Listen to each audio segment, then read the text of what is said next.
서로의 첫사랑이 되어서 오랜 장거리 연애 끝에 부부가 되었다는 여성.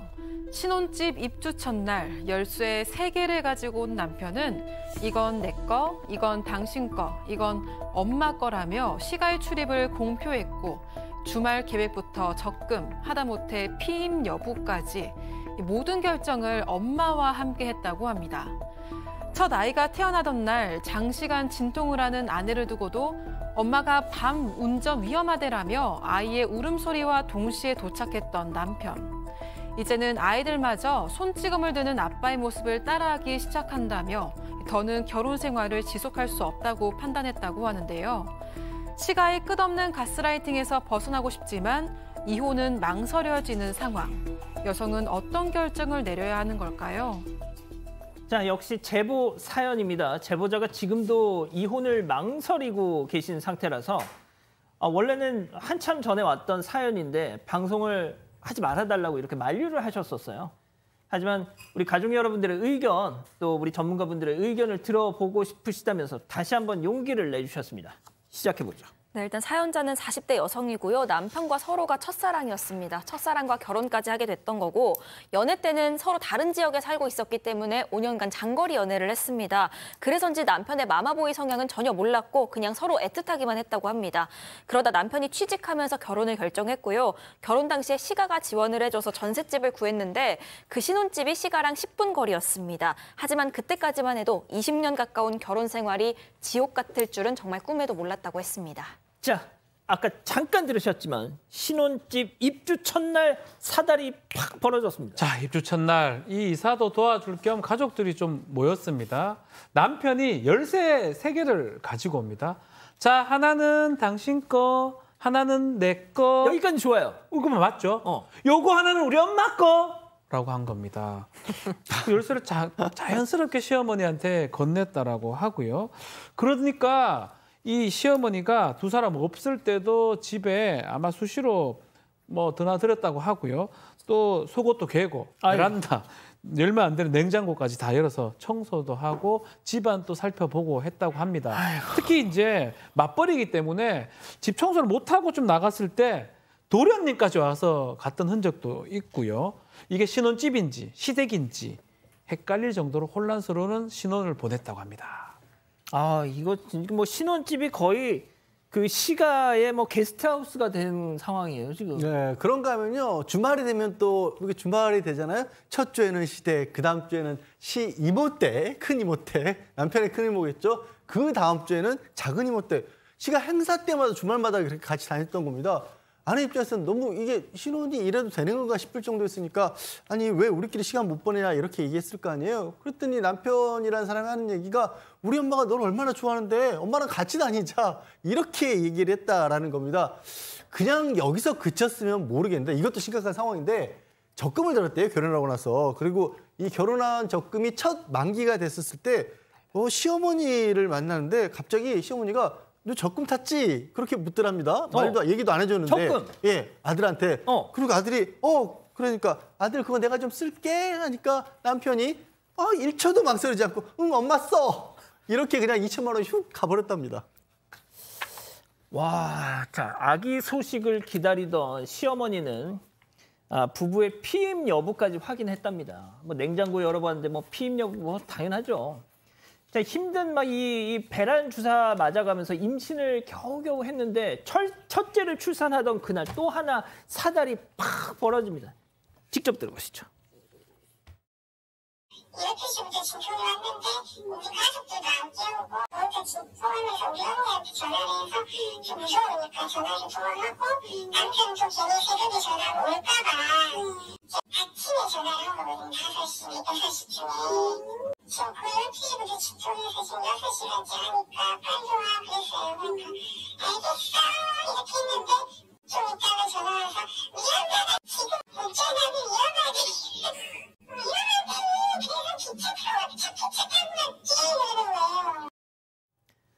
교수님, 우리 엄마가 지금 기차 타고 가면 위험하대. 내일 갈게. 지금 자기 애가 나왔는데요. 글쎄 말이에요. 그냥 뭐 저 같으면은 그래 내일 와. 그러고서는 그냥 포기할 것 같긴 해요. 아이고 모자란 놈하고. 그런데 얼마나 섭섭하겠습니까? 이 아이가 얼마나 귀한 아이인데 이게 아기를 이제 갖느라고 사실은 굉장히 노력을 많이 하거든요. 그 뭐 배란 주사도 맞고 이래서 겨우겨우 가진 아이고 첫 아이고 뭐 애틋하게 이럴 데 없을 텐데 그렇게까지 이제 그 사람의 아이를 낳고 싶어 했는데 그 사람은 자기 엄마한테 가가지고 지금 안 온 거 아니에요. 정말 철없는 남편 어찌해야 될지 참 안타깝습니다. 자, 결국 몸에 무리가 오기 시작했다는 거죠? 네, 셋째가 태어나긴 했는데 남편은 육아 거들떠도 안 봅니다. 너무 힘들다고 하면 남편은 누가 낳으라고 했냐, 네가 억지로 낳은 거잖아 라고만 나왔습니다. 결국 셋째 낳고 8개월 만에요. 이 제보자는 우울증에 공황장애, 섭식장애까지 왔고 과호흡까지 왔습니다. 밥은 물론이고 약도 삼킬 수가 없는 상황이라서 미숫가루 정도만 먹으면서 버텨왔다고 합니다. 그러느라고 2달 만에 11kg이 빠졌습니다. 그런데 이 모습을 본 남편과 시어머니의 반응. 우선 남편은요. 오, 날씬한데 나 새 여자랑 사는 기분이다 라고 얘기했고요. 시어머니는 너 이거 암 걸린 거 아니니? 라고 말씀하셨다고 합니다. 자, 교수님 이겁니다. 이게 정상적인 가족이 아니잖아요. 그렇죠. 뭐 가족이 그 뭔가 좀 건강이 안 좋은 것 같으면 병원에 가보자. 무슨 일인지 좀 알아보자. 이렇게 얘기해도 시원찮은데 뭐 암 걸린 거 아니야. 이런 식으로 막 얘기하는 시어머니가 남편은 마마 보이고 계속 개입을 한다. 그러면 정말 너무 스트레스를 많이 받을 것 같긴 한데 그런데 문제는 아마 이혼으로 갈 작정이었으면 저희한테 아마 의논 안 하셨겠죠. 그런데 이게 이제 이혼을 할까 말까 지금 굉장히 고민을 하시는 것으로 보이고 그러나 같이 살고 싶은 생각도 여전히 있으신 것 같아요. 아이가 셋이나 되고 그 아이들 굉장히 귀중하게 어렵게 이제 낳다 보니까 이 혼인을 깨야 되는 게 이게 유일한 해결 아닌가 굉장히 고민을 하고 계신 것 같은데 저는 좀 개인적으로는 이 가정의 경우에는 지금 건강 상태가 정신적으로 다 좀 문제가 있으신 것 같아요. 뭐 지금 이 애들 엄마는 우울증이라는 거 이미 다 이제 정신과 진료를 받고 계시고 이 남편도 좀 정상은 아닌 것 같고 이 시어머니는 더더욱 아들한테 결혼한 아들한테 이렇게까지 집착하는 거 보면은 이 시어머니도 정상적인 지금 정신 상태는 아니기 때문에 이 세 사람이 서로 심리적으로 독립을 하면 이 문제가 해결이 돼요. 근데 그렇게 하려고 그러면 장기간 동안 상담이라도 받으셔야 이게 해서 뭐 어떻게든 해결이 되지 않을까 싶습니다. 그 이혼을 주저했던 이유는 아까 교수님 말씀하신 것처럼 새 아이들이었어요. 자, 그런데 지금 이제 이혼을 정말 고민하시는 이유는 역시 또 아이들이 받을 영향 때문입니다. 직접 또 들어보시죠. 허리띠를 잡고 목을 두르고 일어서 침대에 앉았어요.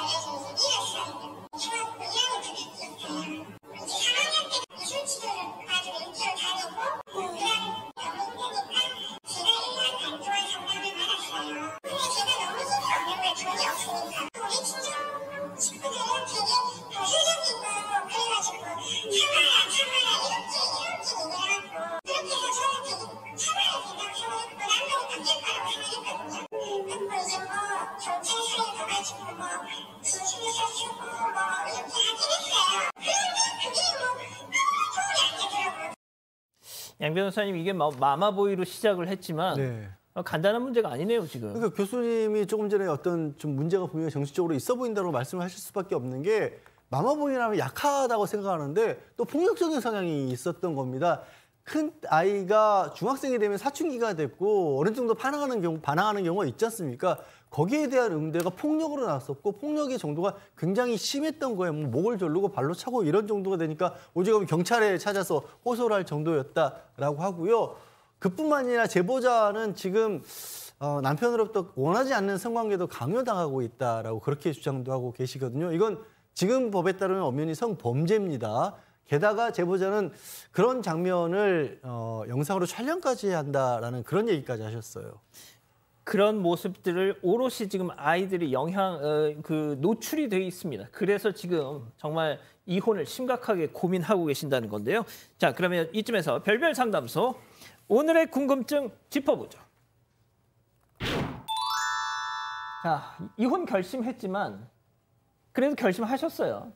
경제적 자립 역시 이 마지막 고비가 있습니다. 자, 박 변호사님. 예. 자, 뭐 지금 말씀을 들어보면 소송을 제기를 했다가 또 취하를 했다고 합니다. 이제 사실 재산 분할 액수 같은 게 좀 적을 수 있기 때문에 막 그런 것 때문에 그렇습니다. 다만 이제 소송을 하게 되면 뭐 위자료라든지 이런 것들 받을 수는 있긴 한데 좀 금액이 좀 많지는 않습니다. 다음 또 양육비 같은 경우도 사실 뭐 중앙지방법원이라든지 이 법원에서 선택해서 버는 만큼 받을 수는 있거든요.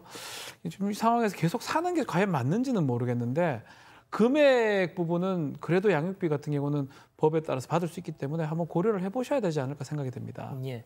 자, 일단 뭐 우리 양재열 변호사님이 이혼 전문 변호사시다 보니까 조금만 더 조언을 해주시죠.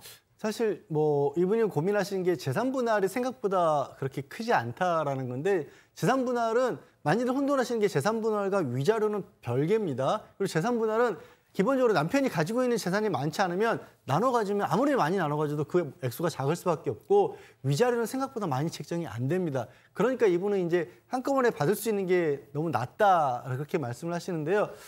많이들 이건 현실적인 문제라서 제가 어떻게 하라고 할 수는 없지만 이 정도 상황이면 생각보다 나오셨을 때 그래도 살 길을 찾으시는 분들이 처음엔 주저되고 무섭죠. 사회생활 안 하다가 나오려면. 하지만 의외로 또 잘 적응하신 분들도 있고요. 박 변호사도 얘기했지만 남편에게 고정적인 수입이 있는 경우라면 그건 확실히 그 양육비는 받을 수가 있거든요. 예를 들어서 급여 생활을 한다 그러면 그러니까 그 부분은 너무 걱정은 힘들지만 하지 않으셔도 될 것 같습니다. 예. 사건의 진실을 추적하고 싶다는 사반 가족분의 사연인데요. 궁금하시다면 사건반장 유튜브 채널을 구독해주세요.